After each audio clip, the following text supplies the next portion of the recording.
নমস্কার, রাধারানী হেসেলে আবারও সবাইকে স্বাগত। আজকের আমি মিষ্টি মুখ করাতে চলে আসলাম সবাইকে। আজকের আমি রাঙালুর ল্যাংচা বানাবো।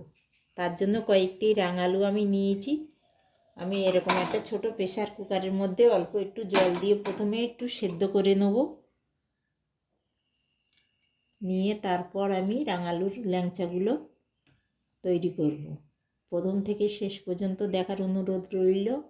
আশা করছি ভালো লাগবে। রাঙালুগুলোকে আমি সেদ্ধ করে একটু ঠান্ডা করে নিয়েছি। তারপরে এর ওপরের এই হালকা খোসাগুলো আমি এইভাবে আস্তে আস্তে তুলে দেবো। পুরো রাঙালুগুলো আমি এইভাবে পরিষ্কার করে নেব।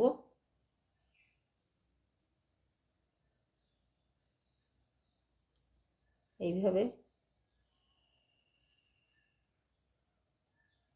নিয়ে অল্প একটু ময়দা দিয়ে আমি একটা ডো বানিয়ে নেব। একদম শুকনো করে আমি সেদ্ধটা করেছি, জল জল থাকলে হবে না। গাগুলো বেশ ভালো করে আমি মুছে নিয়েছি। নিয়ে পুরো আলুগুলো আমি একটু চটকে নেব। খুব সুন্দর করে আমি ম্যাশ করে নিয়েছি আলুগুলোকে।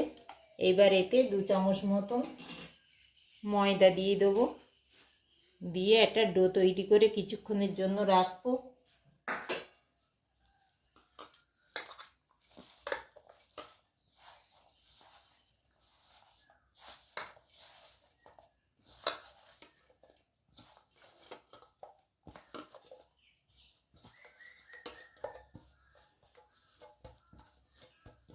এরকম একটা ডো তৈরি করে নিয়েছি আমি। কিছুক্ষণ এটা রাখবো। আর আমি ভেজানোর জন্য একটা চিনির রস করে নেব। এরকম একটা ছোট্ট হাঁড়ি নিয়েছি, গ্যাসে বসিয়ে দিলাম। আমি এই বাটির 1 বাটি চিনি নিয়েছি। 2 বাটি জল দিয়ে দেবো আমি।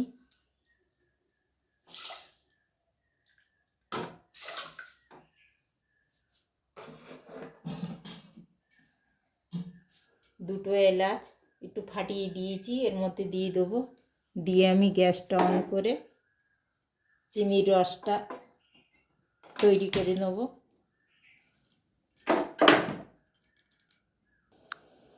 আর চিনির রসটা ফুটে গেছে, চিনিগুলো বেশ ভালো হয়ে মেল হয়ে গেছে।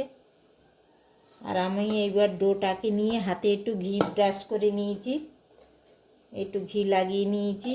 নিয়ে আমি এইবার একে একে ল্যাংচাগুলো তৈরি করে নেব। অল্প অল্প করে লেচি কেটে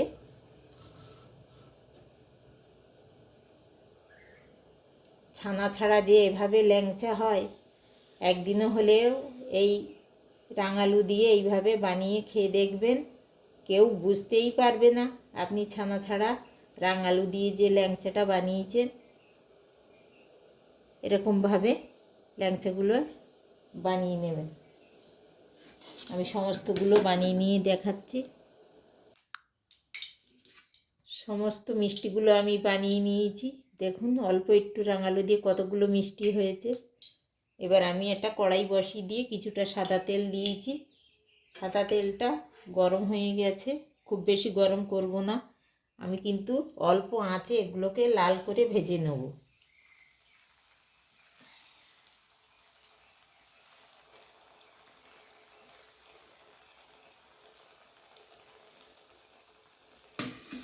অল্প অল্প করে দিয়ে আমি ভেজে নেব এগুলোকে বেশ লাল করে। মিষ্টিগুলো দেখুন আমি এরকম লালচে করে ভেজে নিয়েছি। এবার আমি তুলে নেব। আমি এখানে কিন্তু কোনো রকম কালার ফুড ব্যবহার করিনি। এবার আমি গরম রসের মধ্যে দিয়ে দেবো। রসটা কিন্তু গরম থাকা দরকার।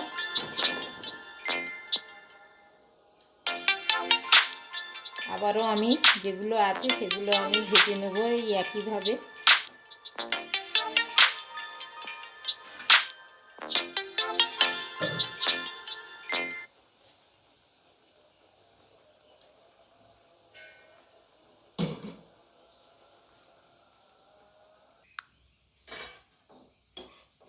সমস্ত মিষ্টিগুলো আমার ভাজা হয়ে গেছে। আমি এইভাবে হাঁড়ির মধ্যে গরম রসের মধ্যে দিয়ে দিলাম। এবার আমি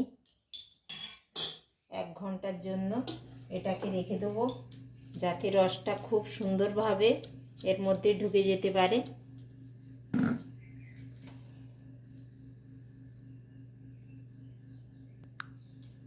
1 ঘন্টা আমার হয়ে গেছে।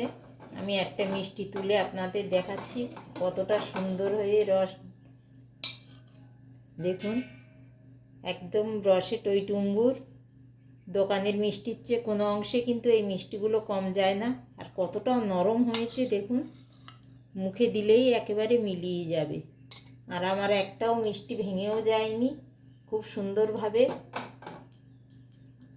আস্ত রয়েছে। আজকের আমার এই মিষ্টি বানানোটা যদি ভালো লেগে থাকে অবশ্যই একটা লাইক, একটা কমেন্ট করে দেবেন। আর একবারও হলে এইভাবে রাঙালু দিয়ে মিষ্টি বানিয়ে খেয়ে দেখবেন কেমন লাগে। সবাই ভালো থাকুন, সুস্থ থাকুন। আবারও পরের কোনো রান্না নিয়ে চলে আসবো।